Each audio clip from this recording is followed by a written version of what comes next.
Hello, class. This video lecture is going to look at the structure and function of cells, which is a pretty integral part of understanding the sort of basics of biology.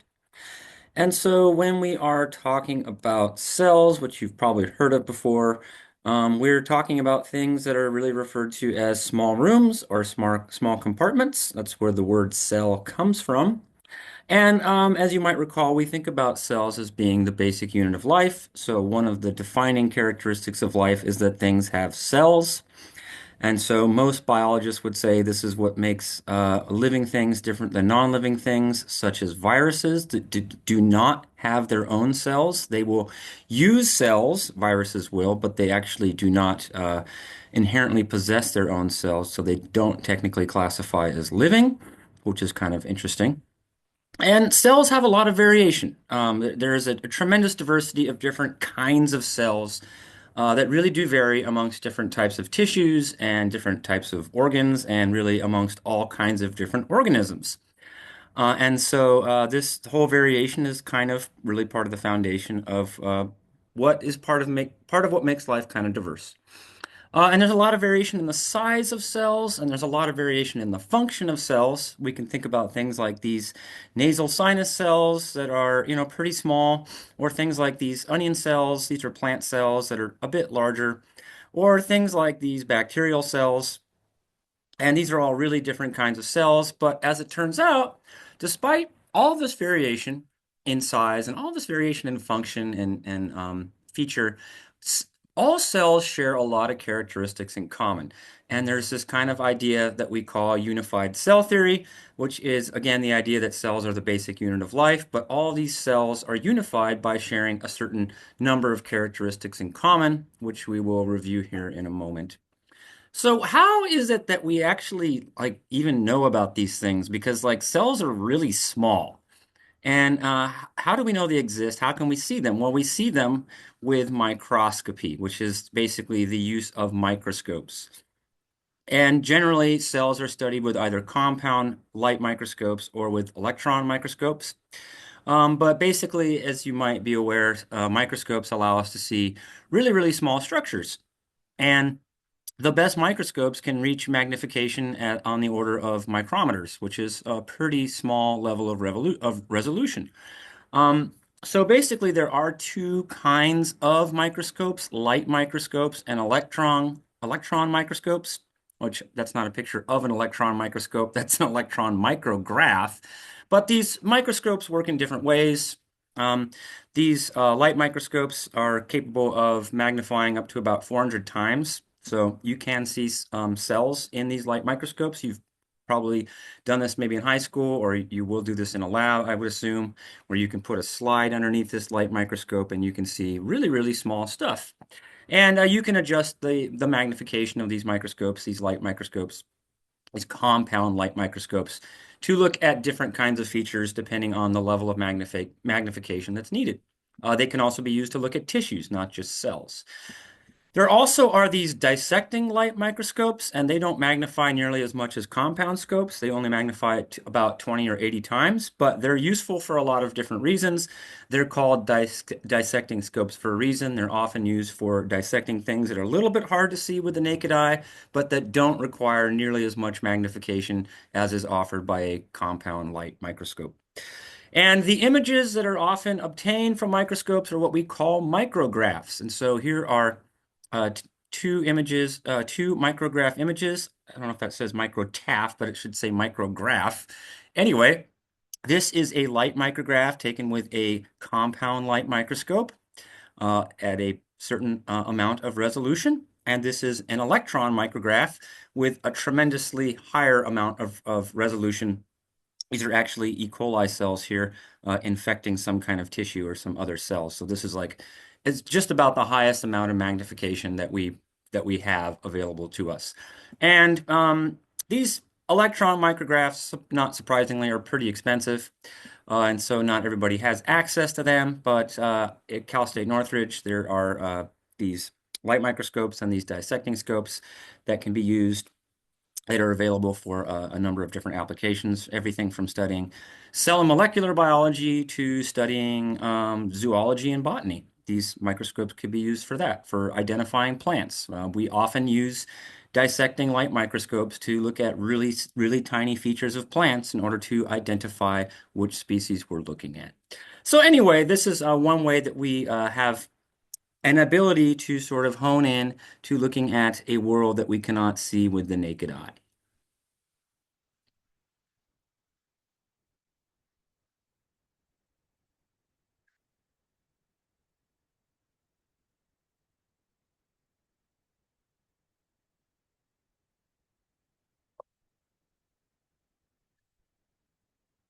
So I mentioned that cells share some characteristics in common, and there are at least four characteristics that all cells share in common. And those are the plasma membrane, cytoplasm, genetic material, and ribosomes. And I try to say that as fast as possible. But these characteristics are inherent in all cells, whether they're plant cells, animal cells, or single cell bacterial cells, microbial cells. So the plasma membrane is something that basically surrounds a cell. This is an image of a sort of basic animal cell. But again, bacterial cells have this plasma membrane as well, and so do plant cells. And what is the plasma membrane? It's basically a lipid bilayer. It's kind of like made of fatty material, if you will, and it provides protection for the cell. And it also allows the cell to interact with the environment, and it allows a cell to interact with other cells, other neighboring cells, perhaps cells that comprise the same tissue. So plasma membrane is pretty important. All cells have it. The cytoplasm is this fluid inside of the cell, sort of indicated with the bluish color in this image. And so cytoplasm is sort of a jelly-like fluid, and this is where sugars, which are used for as an energy source, proteins, and other important so-called organelles or little tiny cell organs are really suspended in a matrix. And so it's fluid. It's more viscous than water, but it still can move. And inside all cells, we have this thing called cytoplasm. Genetic material, not surprisingly, all cells need a way to replicate, and all cells need to carry genetic code that basically is used to make proteins. And that protein does stuff that allows the cell to be functional and ultimately allows the cell to reproduce, hopefully, or not, depends on the type of cell and the type of organism. But all cells do carry genetic material, and not surprisingly, that genetic material almost always is DNA, deoxyribonucleic acid. And in this animal cell, for example, that DNA is housed within the nucleus of the cell. And we would also see the same thing in plant cells, which I'll show you in a second.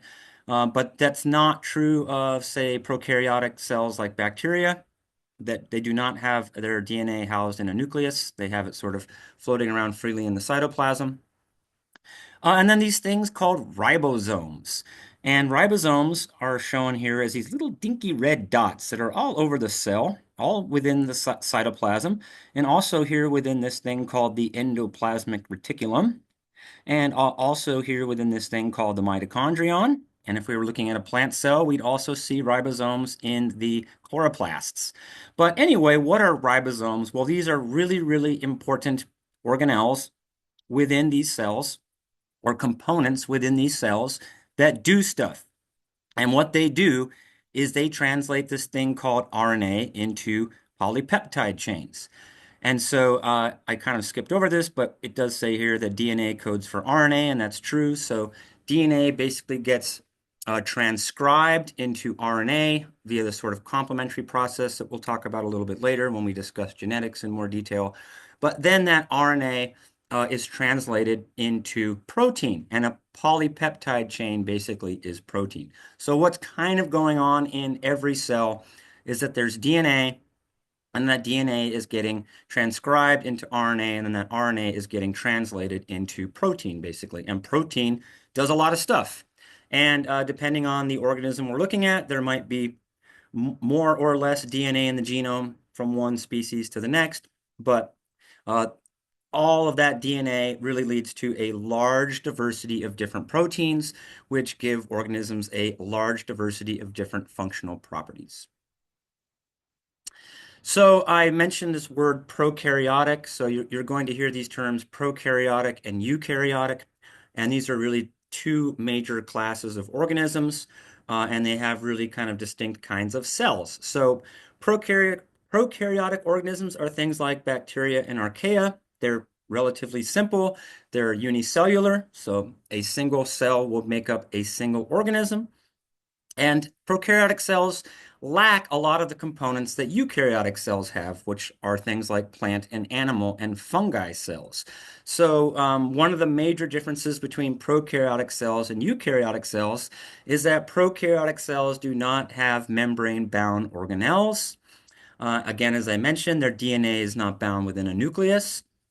And because they're part of unicellular organisms, they're not part of tissue systems or organ systems. They exist independently.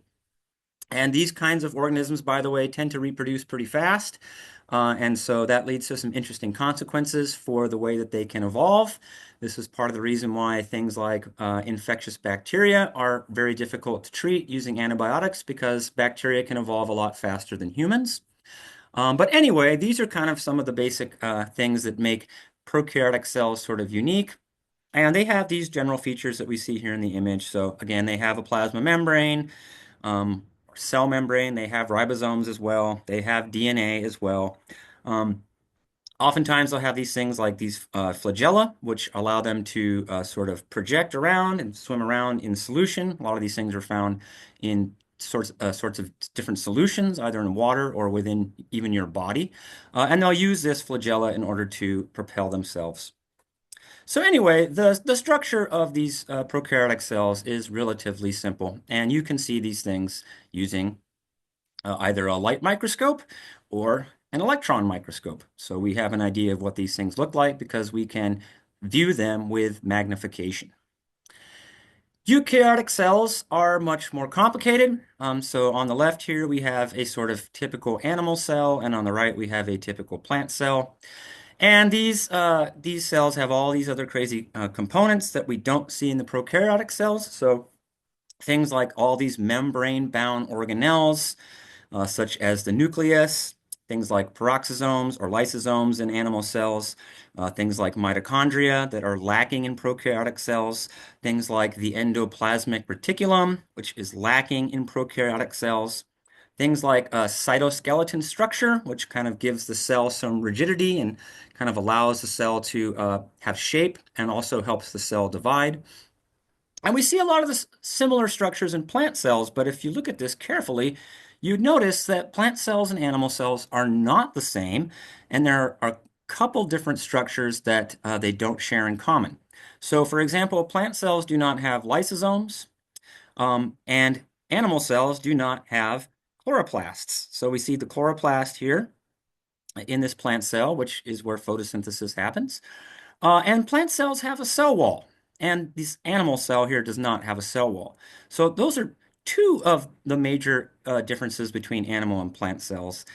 The other is this thing called a central vacuole, which all plant cells have, or almost all plant cells have a central vacuole, and animal cells lack that structure. So they share a lot of characteristics in common. Why might that be? Because they share common ancestry at some point way back in evolutionary time, albeit very, very long time ago, but they do share some level of common ancestry. It's just that animal cells diverged in one direction over long periods of time, and plant cells diverged in another direction, and they tended to inherit slightly different characteristics that allowed them to function in their sort of ecological roles over long periods of time, and natural selection operated on that. So anyway, these are eukaryotic cells. This is a prokaryotic cell. They're both cells. They share all four of these things in common, but obviously the prokaryotic cell is a lot simpler, whereas the eukaryotic cells are a little bit more complex. So just to give you a sense of scale here, these are basically things that are really tiny and things that are relatively large, like atoms versus, say, adult female humans. And we can see this scale bar here that is set on a relative scale, but we have things that are tiny, which are measured in units of nanometers, and we have things that are slightly larger, which are measured in units of micrometers, and then we have things like millimeters and then up to meters. And so this is sort of the standard unit of measurement using the metric scale.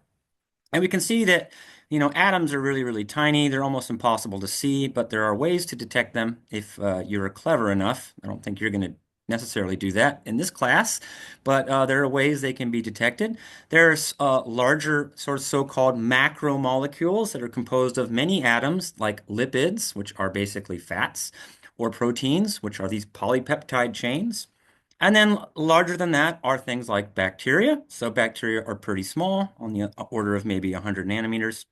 And then things like cellular organelles, which are maybe slightly larger than bacteria, but not really by much. And then these animal and plant cells we talked about, they fall on the scale around here. They're somewhere between 10 and 100 micrometers in size.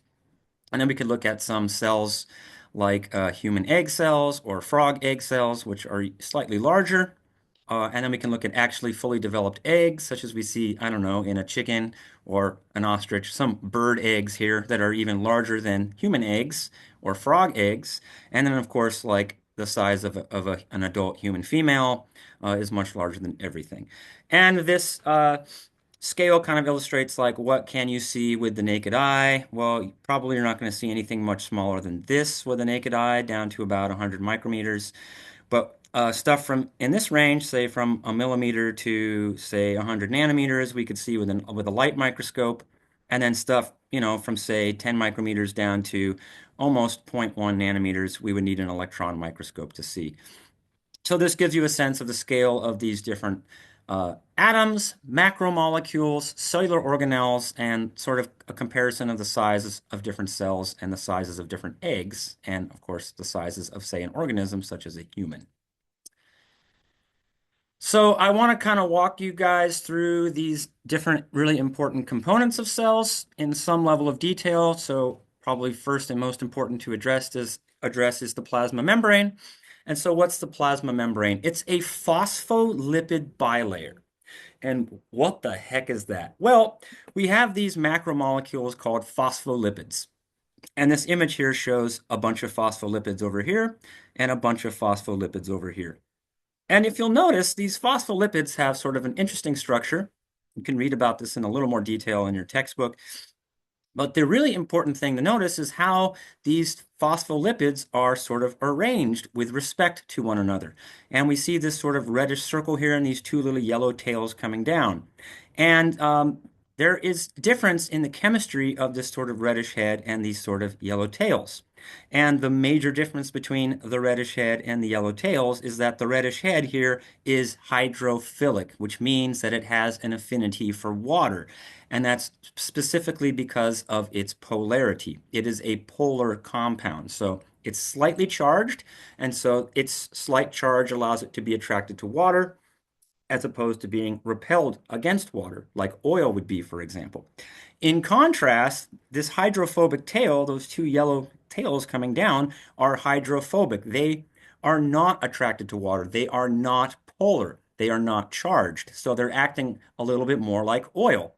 And as it turns out, these two tails on either end of this sort of group of phospholipids or this group of phospholipids tend to be attracted to one another because they're not charged. And so that allows this phospholipid bilayer to sort of take these two sets of molecules and flip them around and have them be sort of stacked on top of each other, where there's a level of attraction between the tails in the middle and a level of attraction to water at the heads of these molecules on the opposite end of this relationship, if that makes sense. And so this example here sort of illustrates how we have the extracellular matrix, that's like what's going on outside of the cell, and the intracellular matrix, like what's going on the inside of the cell. So all cells have these phospholipid bilayers or these plasma membranes that are attracted to water on their opposite ends and really deterred away from water on the inside. And this affords cells a really interesting function and a really interesting special way to protect cells, but also interact with the environment. And that is kind of what's going on here within the plasma membrane. So it's a little bit more complicated than this image on the right. I mean, this is the basic structure. So you can kind of see all of these hydrophilic heads here and all these hydrophilic heads here. And then here's the hydrophobic tails in the middle. And this sort of whole interaction, again, sort of keeps the cell in one piece so it can interact with liquids or aqueous solutions on either side of the phospholipid bilayer. But by virtue of having this hydrophobic set of tails that are connected with each other in the middle, the plasma membrane doesn't fall apart. And then embedded within that hydrophobic sort of area of the phospholipid bilayer are all these complicated, crazy structures, things like proteins, uh, cholesterols, and carbohydrates. And these different chemicals, these macromolecules, serve a whole multitude of different functions that allow the plasma membrane to function. So that allow the plasma membrane to be effective. And so there are proteins that act as channels through the plasma membrane that are capable of allowing certain chemicals to pass through. There are these cholesterols, which really are kind of regulating how fluid the plasma membrane can be with respect to temperature, because temperature changes, and not surprisingly, chemicals are very sensitive to temperature. Chemical composition is very sensitive to temperature, and this means that cells are very sensitive to temperature. And if you see where this is going, it means that tissues are very sensitive to temperature, which means that organs are and organisms are. So living things tend to be very sensitive to temperature. And then the carbohydrates in this matrix tend to either bind with proteins or lipids to serve different functions that sort of allow the plasma membrane to be an interface within which the cell can interact with its environment. So it's pretty complicated, and there's a lot more detail you can get into learning about it. But in short, what you need to know is that the plasma membrane is basically what binds cells, and it's composed of this phospholipid bilayer that has this really interesting relationship with water or not. And it has these different components that are embedded in it. And some people a while ago came up with this hypothesis called the fluid mosaic model. And that's basically that, like, this idea that like the cell's plasma membrane is like it's not really exactly solid. It's kind of more fluid, and its components can sort of flow and change position. Its viscosity can change over time, depending again on temperature, depending on the conditions, depending maybe on what the cell is trying to do at the time. So this is not like a solid object. This thing's kind of more maybe like rubbery, if you will, with a lot of fluids embedded in it and a lot of fluids going back and forth across it. If that makes sense. And fluids are able to get through plasma membranes, even despite the fact the middle of the phospholipid bilayer is hydrophobic. Fluids are often able to get through this membrane by passing through these protein channels, some of these protein channels like we see here. So then there's this thing called the cytoskeleton. And as I mentioned before, the cytoskeleton really gives cells their structure, and kind of keeps them rigid, kind of gives them their shape, and also turn out to be really, really important when cells divide. And there are three major components that we see in the cytoskeleton, or that make up the cytoskeleton. And those are these things called microfilaments, which, as the name suggests, are really small. Things like intermediate filaments, as the name suggests, which are a little bit bigger, and things like microtubules, which are even slightly bigger than that. And these are all different fibers that are made out of protein. And they have sort of different roles they serve in giving structure to a cell's cytoskeleton. Um, but basically, as I mentioned before, they're really, really important for structuring a cell and allowing a cell to properly divide during the process that we call cytokinesis, which is basically the final stage when a parent cell separates into two daughter cells. And so that's what we're seeing here in this image is a parent cell that has almost completely undergone division. And we can see all these microtubules that are basically guiding chromosomes to go to the respective daughter cells so that each cell gets a proper set of its chromosomes or a proper complement of its genetic information during the process of cell division. And usually this happens pretty correctly and quite perfectly, but not always. Sometimes this process does not quite work the way it's supposed to, and that can cause certain problems, certain mutations for cells. But generally, this is what's going on with this, with the cytoskeleton. So we can kind of see some examples of microfilaments here, microtubules, intermediate filaments here. These things kind of occur all over the cell and they move around. They have different positions in the cell at different times, depending on what stage of the so-called cell cycle that a cell is in. But that's kind of the essence behind what we would call the cytoskeleton. Then we could talk about what's really important for eukaryotic cells, and that's the nucleus and the endomembrane system. And so this here is an image of a cell nucleus that is bound by its own membrane, and we would probably refer to that as the nuclear envelope. And this is also a phospholipid bilayer. What makes the membrane of the nucleus different than the plasma membrane is that it's a double phospholipid bilayer. So imagine if we had two of these phospholipid bilayers basically surrounding this cellular nucleus. That's what's going on. And that's probably been selected for via evolutionary processes because it affords the nucleus extra protection. Why is it so important to protect the nucleus of a eukaryotic cell? Because that's where the DNA is. And so this is where the genetic information of the cell is housed, and it's housed in this thing called chromatin. And chromatin is basically a combination of chromosomes and proteins. And they have these proteins have a very special relationship with the chromosomes. This is an image here of a chromosome. You've probably seen this before. It has these sort of two arms to it and this sort of little intermediate piece here. And if we were to look very, very closely inside that chromosome, we would see double-stranded DNA that is comprised of 4 nitrogenous bases in some sequence, whatever that sequence might be, which obviously varies from individual to individual, from one species to the next. And as I had mentioned, I think before, these nitrogenous bases are either adenine, guanine, thymine, and cytosine, which are the A, G, T, and C that you might read in gene code. And then these chromosomes are housed here inside of the nucleus, and they are housed in a special combination with proteins, and we call that combination chromatin.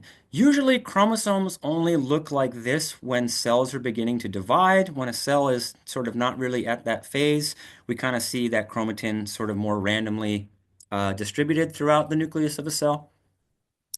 And then the other really important structure here that I want you to know about is this thing called the rough endoplasmic reticulum.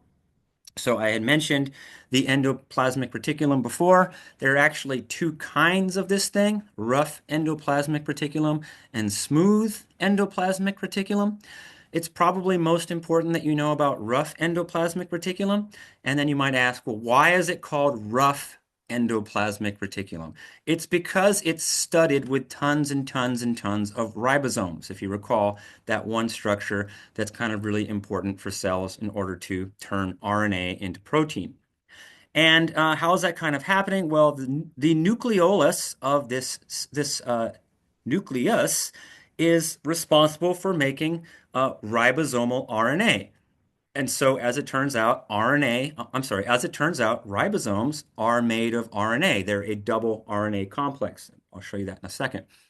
So this nucleolus is sort of coding for these very special RNAs that comprise ribosomes, and those ribosomes are basically mostly housed in the rough endoplasmic reticulum.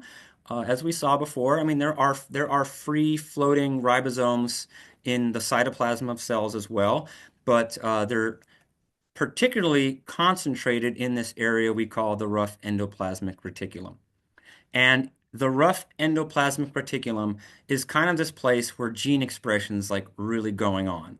And so messenger RNAs are being sent to these ribosomes and being turned into protein within this part of the sort of endomembrane system. And then those proteins are later sent out to other parts of the cells to do stuff that's really important. Like the cell couldn't function without these proteins.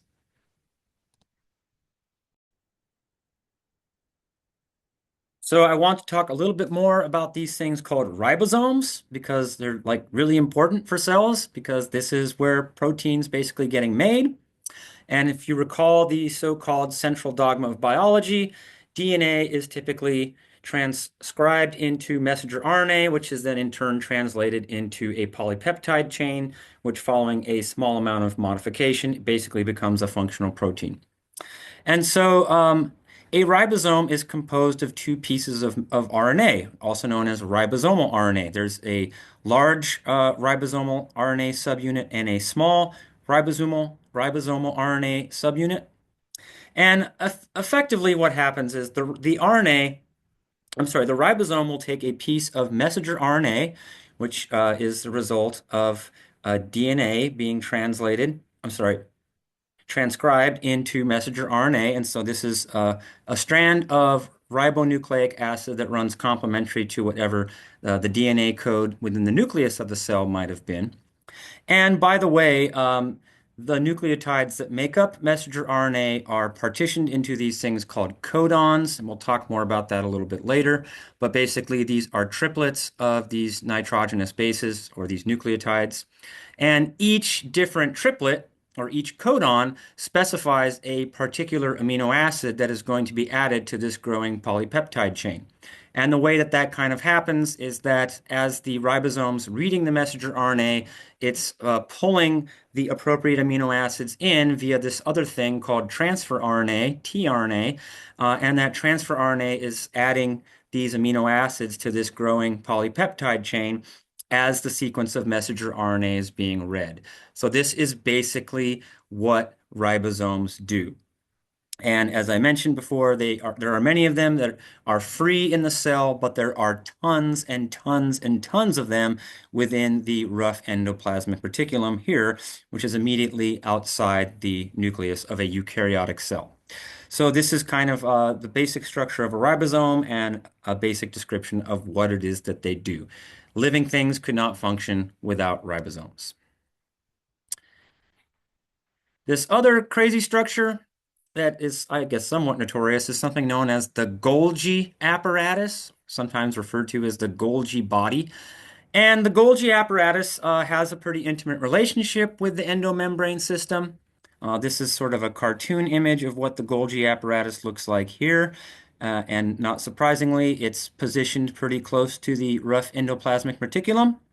So typically, the rough endoplasmic reticulum will send out these little transport vesicles that have proteins that have been produced in the rough ER, and those transport vesicles often will find their way into the Golgi, where they're perhaps modified or packaged, or sent off to other locations, maybe even outside of the cell, as is sort of shown in this cartoon image here, where a transport vesicle has gone from the rough ER through the Golgi apparatus into another transport vesicle that is then sort of expelled through the plasma membrane out of the cell because that vesicle contained something that needed to go somewhere else.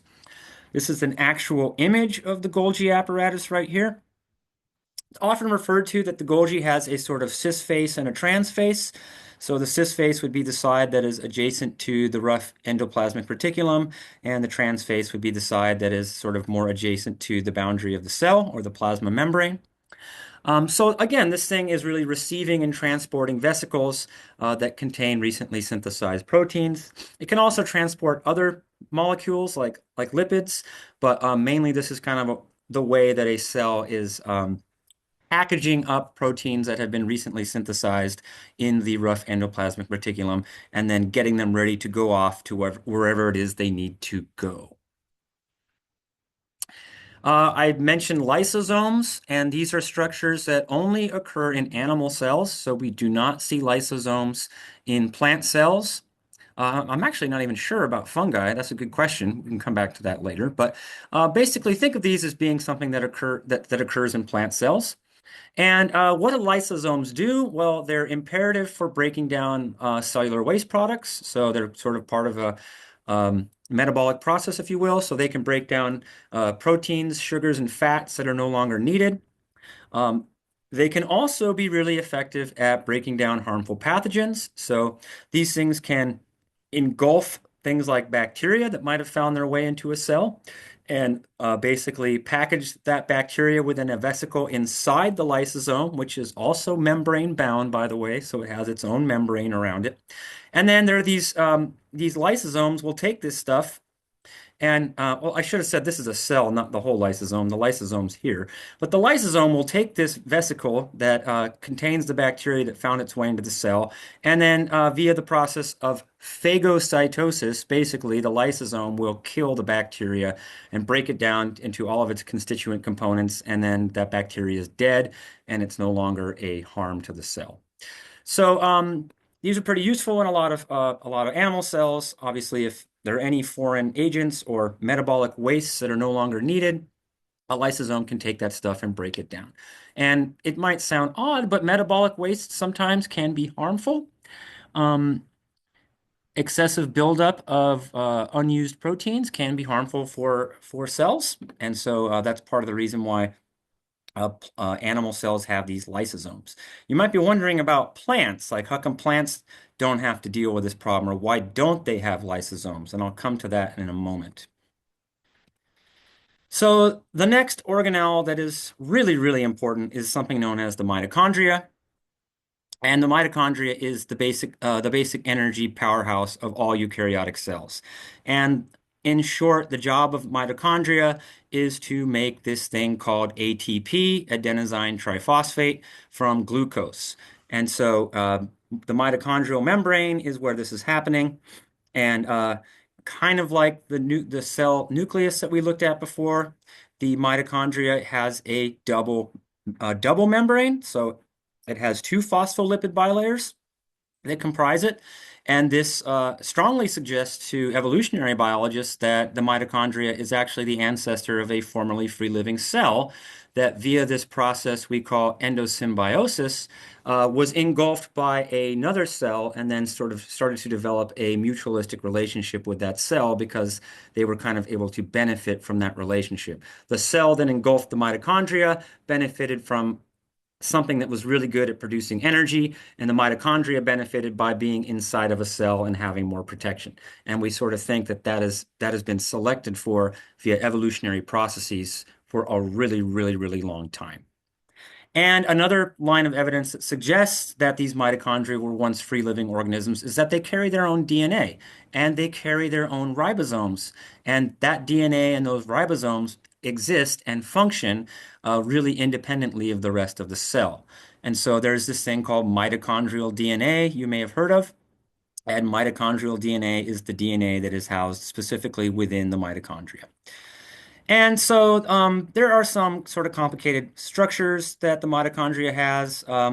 We have, again, the outer membrane, the outer membrane, which is a lipid bilayer, phospholipid bilayer, the inner membrane, which is a similar sort of bilayer, and then we have the matrix, which is really on the inside of the mitochondria, and then these things called cristae, which are these folds within the inner membrane. And the folds within the inner membrane basically maximize its surface area.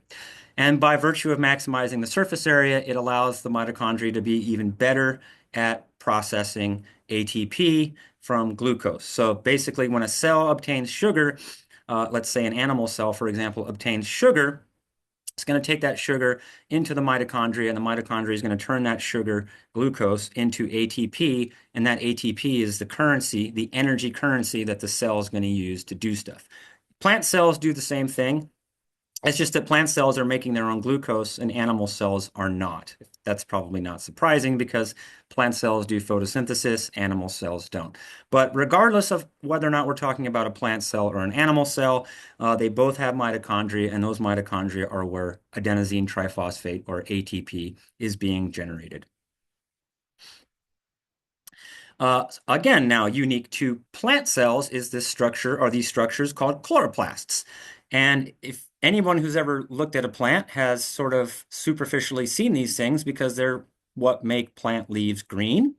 And so this is sort of an image of a bunch of plant cells with a bunch of chloroplasts inside. And what's going on inside of a chloroplast? Well, it's also bound by a double membrane, kind of like mitochondria and kind of like the nucleus of the cell.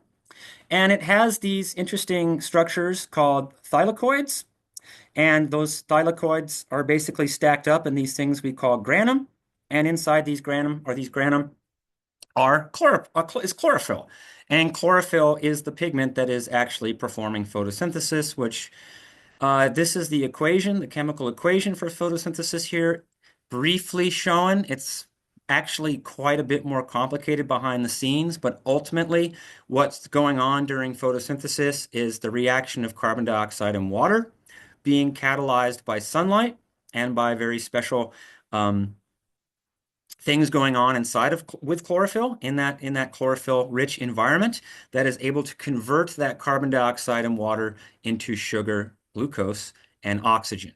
And so we would refer to this process as carbon fixation. Carbon dioxide is being fixed into glucose, and as a result, oxygen is also being produced. It's part of the reason why there's oxygen on our planet, by the way, is because of photosynthesis. And again, this chloroplast is comprised of a double membrane, and this again suggests that chloroplasts likewise might be the ancestors of formerly free-living unicellular organisms that were engulfed by cells.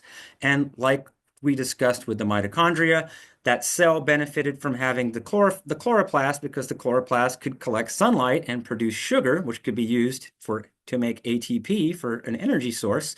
And then the chloroplast benefited because it had protection inside the cell that engulfed it. So something probably similar through the process of endosymbiosis that happened with mitochondria probably also happened with chloroplast.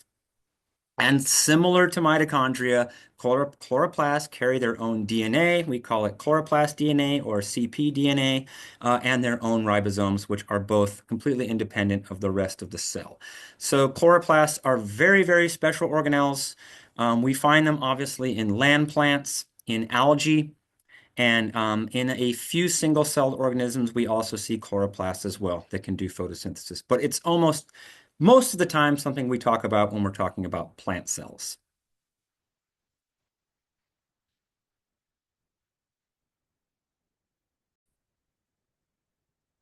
And so a moment ago, I had mentioned why is it that plant cells don't have to have lysosomes? Well, plant cells instead have this thing called a central vacuole. And as it turns out, the central vacuole actually serves multiple functions for plant cells, probably one of the most important functions being the regulation of water and the storage of nutrients. And so basically, all plant cells will store their water in the central vacuole. And I mean, this image here is a little bit exaggerated, but if we look at a slightly better image of a plant cell, we can see that it makes up a pretty significant proportion of the cell. And that's because it's holding water and keeping the cell rigid. And one interesting thing about plant cells is that if they don't have enough water, then the cells can start to become what we call flaccid, as opposed to turgid. And so basically this central vacuole holds a lot of water and it keeps a plant cell rigid and influences something or facilitates something we call turgor pressure. And turgor pressure makes plant cells turgid, hence the term. So this image on the right is showing a plant cell that's taking in a lot of water and the vacuole is storing that water. But if there's not enough water available in the soil, typically speaking, for a plant, its cells will become flaccid and more water will start to leave from the plant than is entering the plant. And that's happening via evaporation, or more specifically, what we call evapotranspiration. But basically, water is evaporating out of the plant leaves, out of its cells.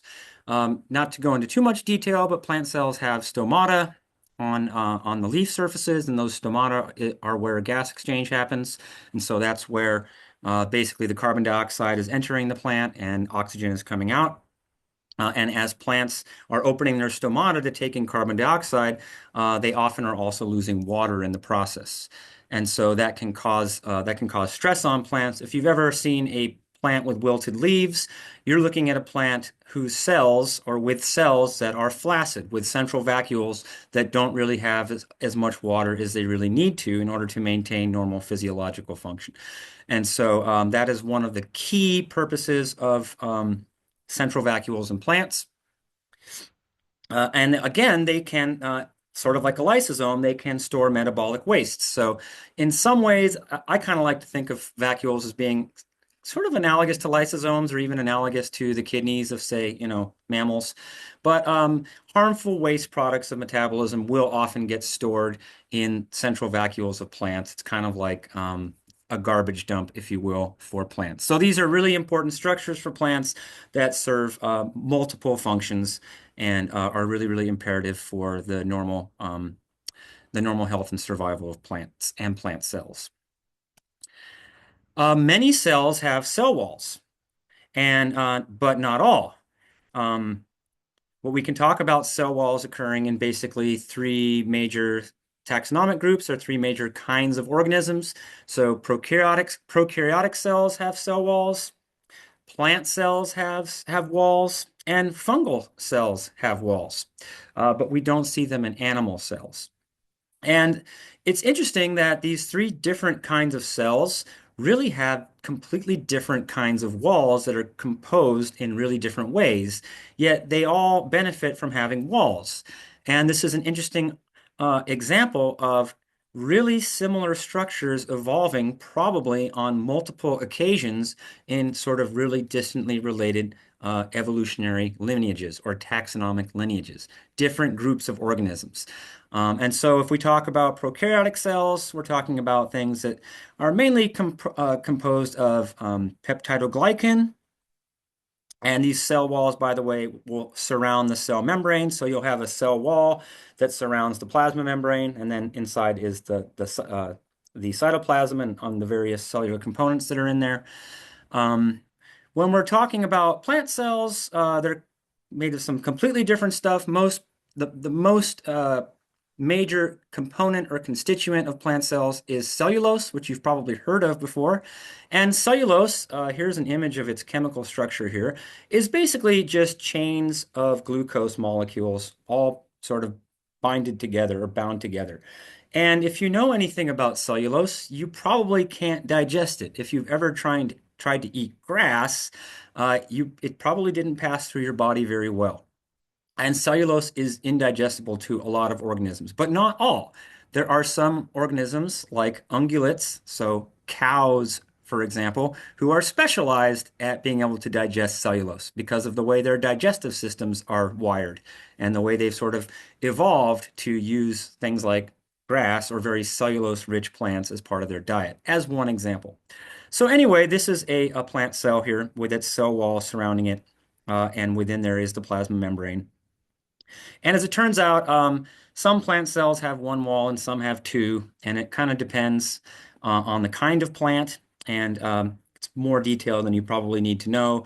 But I think you should know that plant cells that have a secondary cell wall are what we call woody plants, and typically those secondary cell walls will die and form wood, or lignin is really what the technical term for it is. And so woody plants do tend to always have these secondary cell walls. Non-woody plants tend to only have one cell wall. There's a lot of complicated structures going on also within a plant cell wall, but mainly I think you need to know that it's generally mostly made of cellulose. And then fungal cells have this thing we call a glucan-chitin wall. So it's similar structure as these, but just composed of different molecules, but positioned in a very same way. So you have the cell wall around a fungal cell, within that the plasma membrane. Uh, and so what's going on with all these cell walls? Well, they're important for some of these cells because they can provide protection. They can provide structural support. They can provide shape. And why don't we see this so much in animal cells, and why are we seeing this so much more in these other organisms? Well, that's an interesting question. Maybe it's because in the case of prokaryotes, they're single-celled organisms. Having a cell wall might be really, really important to protect a unicellular bacteria, for example, that's not integrated into a whole tissue system. Plant cells are another story, but there might be something to be said about them needing to have structure and rigidity, which has a lot to do with them maintaining, in part, has to do with them maintaining this turgor pressure. So the cell is a very sort of rigid structure in plants, and the cell wall kind of helps maintain that rigid structure.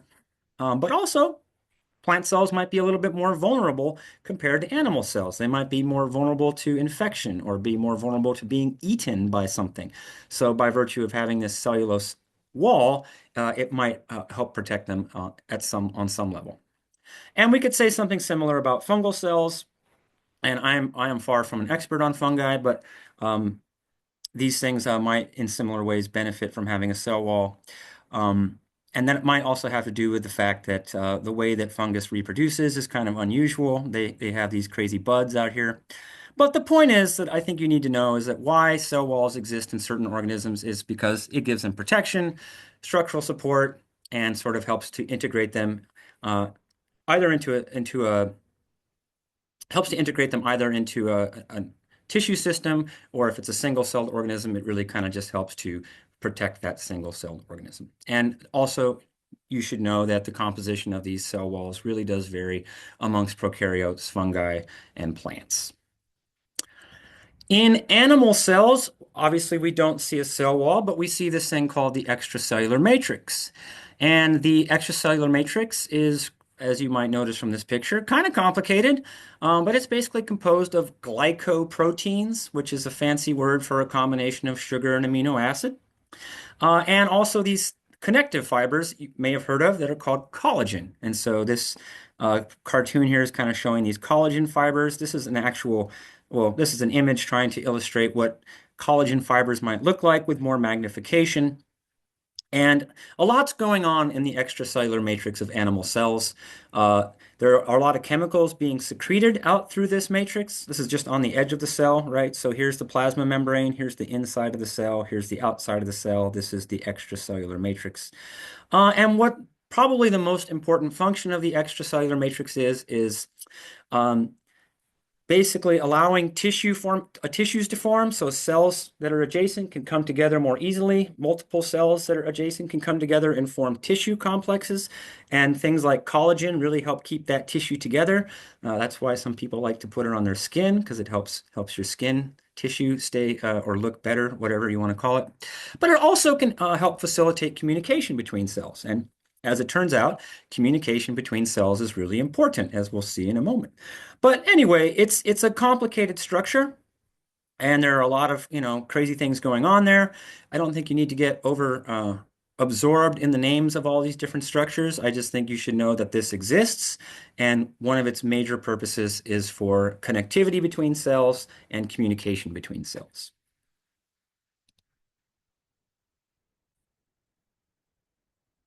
And so when we're talking about cellular communication, we're kind of talking about something we might call cell junctions or cell-cell interactions. And there's kind of differences between the ways the plant cells do this and the way the animal cells do this. Plant cells have very specialized channels that connect adjacent cell walls. We call those channels plasmodesmata or plasmodesma. I guess this image calls it plasmodesma. I learned the word plasmodesmata. But anyway, that's what the word is, or that's what we're going to call this type of a channel that connects plant cells. So these are two adjacent plant cells, cell wall, plasma membrane, cytoplasm, and the vacuoles within them. And the red arrows here sort of illustrate pathways by which chemicals, molecules, nutrients, sugars, etc., are able to be transferred from one cell to the next. This is an actual image of two adjacent plant cells here. So here we have the interior of one plant cell, and here we have the interior of another plant cell.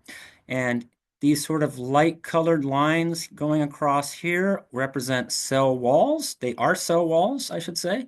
And likewise, we can see the cell wall of this other cell on the top side here, and this little space in between them.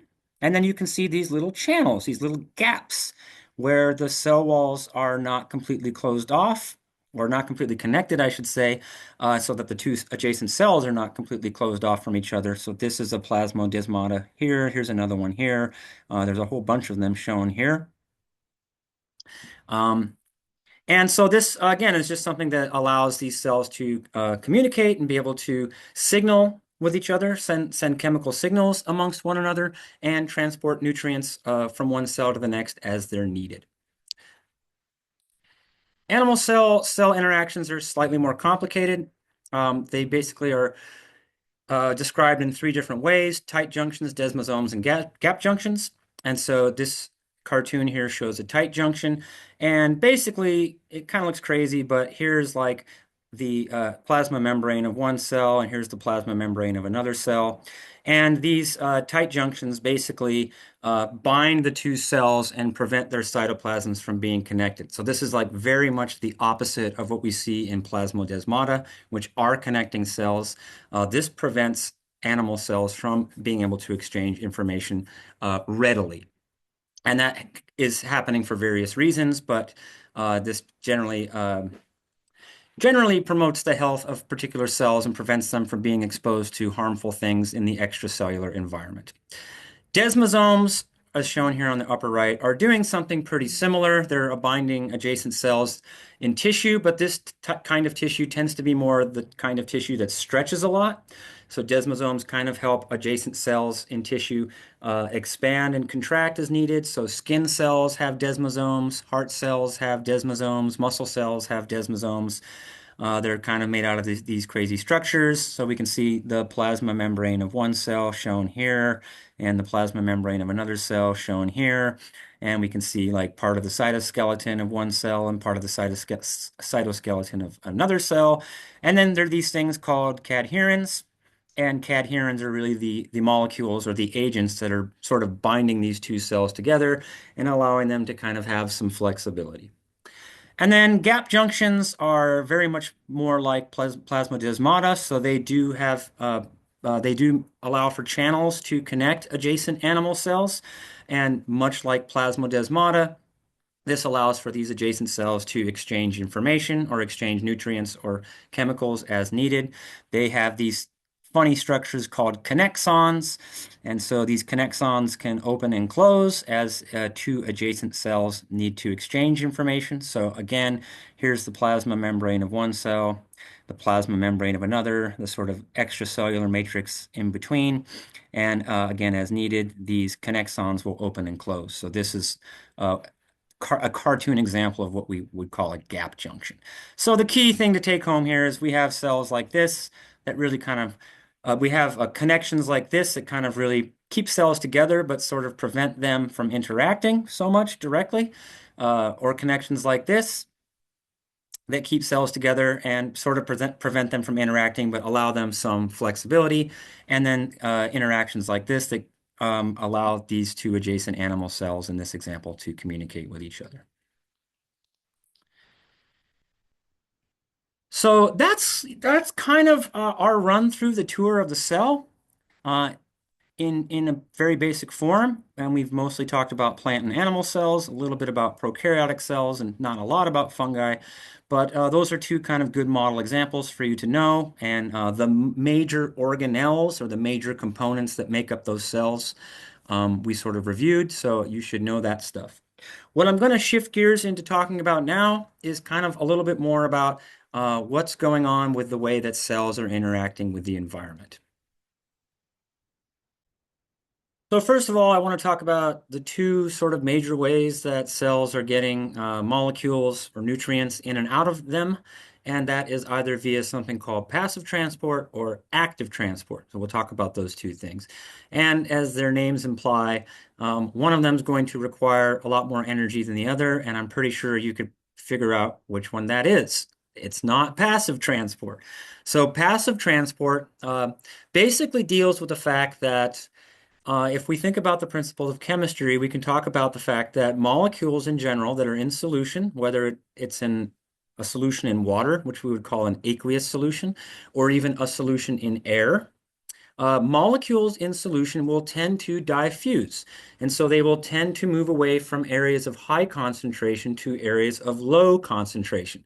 Why might that be?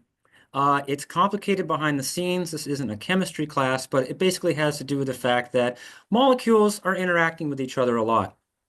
And by virtue of these things diffusing from areas of higher concentration to areas of lower concentration, it gives the collection of molecules higher stability. And so this is something that's kind of going on both within and outside of cells. And this also has to do with the fact that the plasma membranes of cells are what we would call selectively permeable. That is to say that certain molecules can pass through them more easily than others, and a lot of that has to do with the affinity of these molecules for water and the affinity of these waters for the plasma membrane, that is the lipid bilayer within it. Remember, we have a hydrophilic side and a hydrophobic side here. But basically, chemical concentration gradients tend to exist across cell membranes often, and this can allow chemicals to be transported through the plasma membrane by this process of simple diffusion, which is not requiring really any exterior energy source. It's happening simply because molecules tend to go from areas of high concentration to areas of low concentration. So, for example, if someone in the room sprays some Febreze, that Febreze is going to go from its point source and it's going to slowly diffuse across the room. And if you open the window, then that Febreze is going to start to diffuse out the window, and then you might not really smell it so much anymore. As an example, you can also talk about taking a dissolving something in a glass of water and watching it diffuse in the glass of water. But anyway, the idea shown in this cartoon here is that if we started off at some point in time with a high concentration of some chemical or some molecule outside the cell, and that chemical was capable of crossing through the plasma membrane, we would see over time that the concentration of that molecule would decrease in the extracellular fluid and begin to increase in the cytoplasm. And then over more time, we would find eventually, we would predict that the concentration of that chemical or of that molecule would eventually become the same on either side of the plasma membrane. So such that the extracellular fluid has the same concentration of this chemical as does the cytoplasm. And this is happening because of simple diffusion. This is very similar to the process of osmosis that you may have heard of. And osmosis is slightly different because it really is involving the way that water is moving across its concentration gradient. But basically, like most molecules, water will always move from an area of higher concentration to an area of lower concentration. So if you just took a hot shower and your bathroom is all steamy and you open the door, you might notice all of that water vapor diffusing through the environment and going from that area of high concentration in the bathroom to areas of lower concentration outside the bathroom. If you open the window of the bathroom, that water vapor would diffuse out. So water does this. And in this case, we're looking at a beaker that has water in it, which is, I don't know why it's represented with the color pink, but water is represented with the color pink here. And then all of these little purple circles represent these things we call solutes. And solutes are chemicals that are dissolved in solution. In this case, the solution is water. And in this case, water is the solvent. So we have solvents and solutes. Solvents are things that solutes are dissolved within. So in this case, we have some solute, and then we have this semi-permeable membrane shown with the red dashed line, which you could almost think of as being, in this example, sort of like the plasma membrane of a cell. And in this example, we have a situation where the concentration of the solute is sort of lower on one side than it is on the other. And it's kind of like diffusion, but what's going on here is that the concentration of water over here on the left is higher than it is over here on the right. It might not look like that because the water level is the same, but if we're talking about concentration, the concentrations are different. The concentrations of water are different because there are more solutes on this side of the semi-permeable membrane than there are on this side of the semi-permeable membrane. So what the water's going to do is move to an area of lower concentration. And so here we, again, lower concentration of water, higher concentration of water. The water is going to move across this semi-permeable membrane until there's an equilibrium where the concentration of the solutes is the same on either side of the semi-permeable membrane, and thus the concentration of water is the same on either side of the semi-permeable membrane. Maybe not so much the volume of water as the sort of, it's a little tricky to get from this image, because the volumes kind of don't look the same, or the volumes here look the same and here they look different. But it's not so much about the volume of the water as the concentration of the water with respect to its solute. And so by virtue of osmosis, moving water across this semi-permeable membrane, it's also changing the concentration of the solutes. So this is very much something that can go on in cells where we might have, let's say, the extracellular fluid here and the cytoplasm here and the plasma membrane here. And if the concentration of a particular solute is higher within the cell than it is outside the cell, it might cause the cell to take in more water. And then this sort of leads to this interesting concept that we call tonicity. And tonicity is something used to describe the concentration of solutes that are found in a solution, which is known by chemists as osmolarity. But basically, the concentration of any solute in solution is its osmolarity. And tonicity is basically described in three pretty straightforward ways. In this example here, we have a whole bunch of red blood cells shown in these three cartoons. And these red blood cells, in this example, have three possible different relationships with their external environment. One relationship could be where maybe water is leaving the cell because its concentration inside the cell is higher than it is outside the is higher inside the cell than it is outside the cell. So water diffuses out of the cell, causing the cells to be what we call hypertonic, and this can cause red blood cells to shrivel up.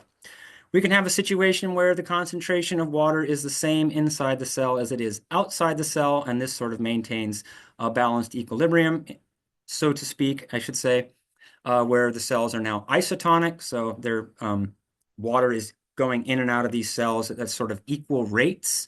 And then we can talk about a situation where the concentration of water is greater outside the cell than it is inside the cell, and that would cause water to be drawn into the cell, and the cell might like poof up and fill up with water, causing it to be what we would call hypotonic. And so think about these three different situations being basically where concentration of water is greater inside the cell than out, and so water goes and diffuses out of the cell. Concentration of water in an isotonic situation is the same inside the cell as it is outside the cell, or where the concentration of water is greater outside the cell than inside the cell, hypotonic, causing that water to diffuse into the cell and the cell to become full of water. So those are kind of our basic concepts behind this thing we call passive transport. These are situations where water or solutes are moving generally through the plasma membrane of cells, but it's not taking any energy to do it. The other situation I had mentioned is active transport. And in active transport, it does take energy in order to move chemicals or molecules or ions in and out of cells. And in this situation, we're seeing something that is very much different.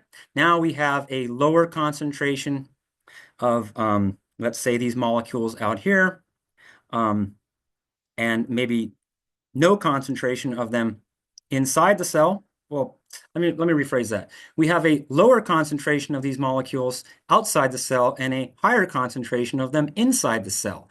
And we would expect by simple diffusion that these chemicals would move from higher concentration to lower concentration. But via active transport, that's not what's happening.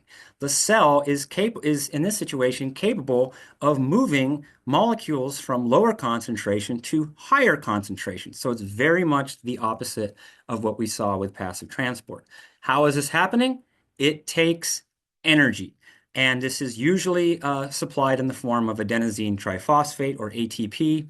And so we might have this sort of protein pump here that's embedded within the plasma membrane, and this protein pump is being fueled by some ATP, which is supplying the energy required to move this molecule across its concentration, I should say against its concentration gradient.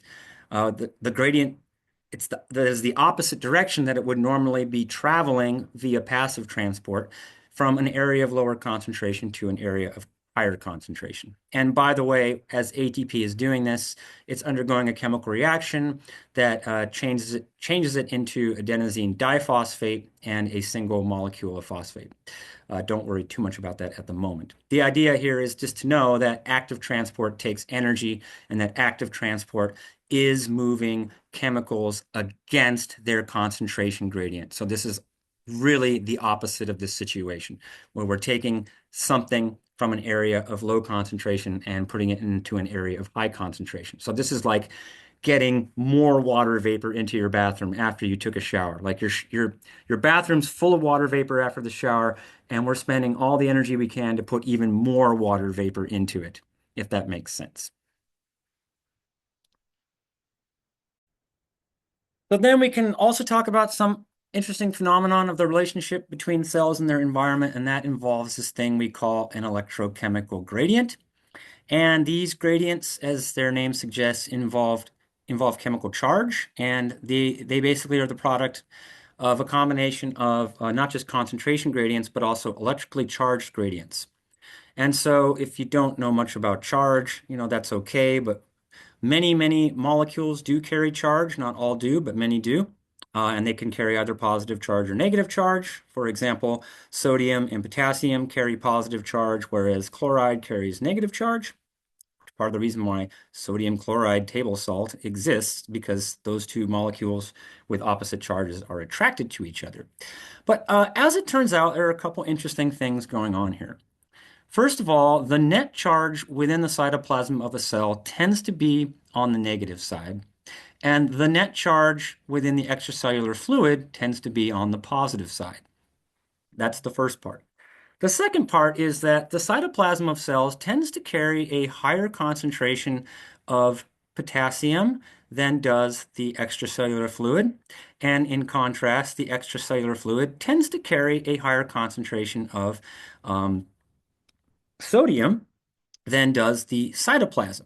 And so this causes an interesting situation where first, sodium will pretty naturally diffuse from positive extracellular charge, because sodium's positively charged, into the negatively charged cytoplasm. And it'll probably also diffuse into the cytoplasm because it has lower concentration in there.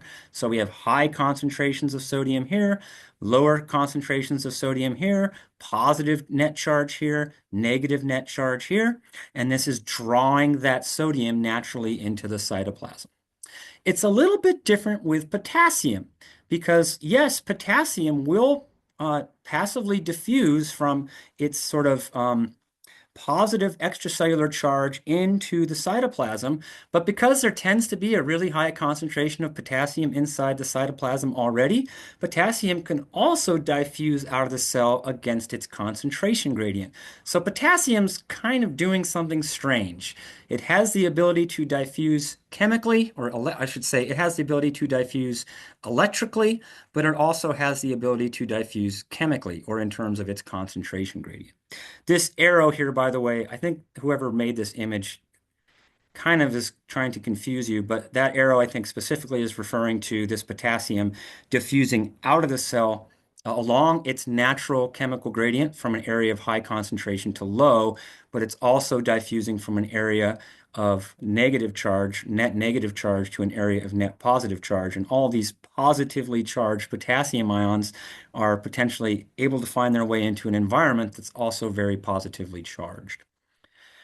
So it's kind of complicated, but this does happen, and this kind of is important in us getting a basic understanding of something called the sodium-potassium pump. And if you've ever heard of this before, basically the sodium-potassium pump is something that's capable of moving sodium and potassium sort of really against their natural electrochemical gradients. And if this might not sound surprising, but guess what it takes in order to do this? It takes energy. And so basically, sodium and potassium ions can cross the plasma membrane against their electrochemical gradients if a sufficient amount of energy is available. So just to give you a sort of breakdown of how this works, here we have a protein channel in the plasma membrane, another protein channel. Basically, and this is the cytoplasm here, which again, remember, has net negative charge. This is the extracellular space, which again has net positive charge. And basically what's happening is that uh, the protein channel is accepting some sodium ions, and it's going to take some ATP, some energy, in order to move those sodium ions against their electrical gradient from an area of negative charge to an area of positive charge. When really sodium has a bit more of a stable relationship with the charge inside of the cytoplasm. And so by spending some energy, this cell is able to take sodium out and take it out of the cell and put it into an area that is more positively charged. And in the process, it's spending some ATP. And then if you notice from this cartoon, that protein channel has an opening on one side, and then it takes the sodium and releases it and opens up to the outside. So from the inside of the cell to the outside. Once it's open to the outside of the cell, now it's able to accept some positively charged potassium. And recall, there tends to naturally be a higher concentration of potassium within cells, within the cytoplasm, than outside the cell. And so it would take energy to move this potassium against its concentration gradient. So this potassium here is going from an area of lower concentration to an area of higher concentration. And so we're seeing a classic example of active transport where molecules are being moved against their natural concentration gradients. And in order to do so, the cell has to spend some energy to make it happen. And so in the process, the cell is sort of exchanging sodium and potassium from the inside to the out and vice versa, and it's spending energy to do that. And this turns out to be really important, say, for the functioning of muscle and nerve cells in animals. And this takes energy, and there's multiple reasons why this is happening, but I think what I need you to understand basically is that this is a classic example of active transport, and what it is doing is moving sodium against its electrical gradient and potassium against its concentration gradient.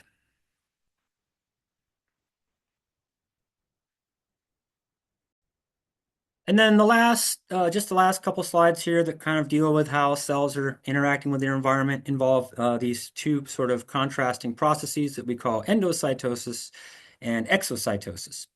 And as the name sort of suggests, endocytosis is the process by which cells are taking stuff in, and exocytosis is a process by which cells are releasing stuff. And this might happen for different reasons. But basically, when we talk about endocytosis, there are three major brands of it, phagocytosis, pinocytosis, and receptor-mediated endocytosis. I'm trying to say that as fast as possible. Phagocytosis is a situation here shown on the left where a cell membrane, which is this flexible thing, if you remember, it's made of these lipids, surrounds a large particle, often, let's say, another cell, maybe a harmful cell, maybe an infectious bacterial cell. And it pinches off that cell into a vacuole, which is sort of surrounded by plasma membrane, or surrounded by a lipid bilayer, I should say, which is kind of like a little piece of plasma membrane. And then the cell will take that vacuole that has this harmful thing in it, and it'll probably go destroy it somehow or other. We also have pinocytosis or pinocytosis, however you want to say it, which is a very similar idea, except instead of maybe engulfing a large particle, the plasma membrane's engulfing maybe nutrients that the cell might need, and also engulfing them within aqueous solution or within fluid. And likewise, sort of like phagocytosis, that fluid is getting pinched off by the plasma membrane and converted into a vesicle, and then whatever molecules or chemicals the cell was able to ingest via this pinocytosis can then be used can be taken from this vesicle, I should say. And then receptor-mediated endocytosis is kind of crazier, but basically sometimes the plasma membrane will have these receptors on the extracellular side. So again, this is the outside of the cell, and this is the inside of the cell. I guess I should have mentioned. And these little receptors here, which look like little hooks or little wrench heads, these receptors are very specific to bind to certain chemicals, certain other molecules, certain perhaps nutrients that the cell might need. And similar to these other processes, the plasma membrane that has these receptors, the receptors will bind to these chemicals, and the plasma membrane will pinch off into a coated vesicle. And then the whatever desired chemical that those receptors bounded or were able to bind to is now contained within that coated vesicle, which, by the way, is coated with these things called clathrins. Don't really think you need to know that. But that coated vesicle now can take that molecule that the receptors were able to bind to and take it to wherever it's needed within the cell. So phagocytosis, pinocytosis, and receptor-mediated endocytosis are these three different avenues by which cells are able to take things from the external environment and bring them into the cell, whether they're good things or bad things. And then exocytosis is a little bit more straightforward. Pretty much within the cell, a membrane-bound vesicle engulfs some material that probably the cell doesn't really need anymore, or the cell is, for whatever reason, trying to export. And that vesicle will bind to the plasma membrane. So this is really the opposite of what we see with endocytosis. That vesicle binds to the membrane and then sort of folds outward, and the membrane that binds to the plasma membrane becomes part of the plasma membrane. Rather, the vesicle becomes part of the plasma membrane, and then the contents of the vesicle are released into the extracellular fluid. And here's actually an image of what that looks like. Here are a bunch of vesicles on the inside of a cell, and here is one that was able to bind to the plasma membrane and released some materials out into the extracellular matrix. So that's pretty much it. I think this covers what we need to know for a general tour of the cell. What makes cells sort of different from one another? What makes cells sort of similar to one another? What are sort of the key components of cells? Obviously, we know there are four things that all cells have. Obviously, we talked about what makes plant and animal cells different. And we talked about the major components of cells and what their various functions are, what their roles are. And we talked a bit about how cells are able to interact with their environment, how they're able to move various molecules or ions in and out, either via passive transport or active transport, or maybe even via endocytosis or exocytosis. So that's all I'm going to say about this. I think that covers our topic pretty well, and I'll see you next time.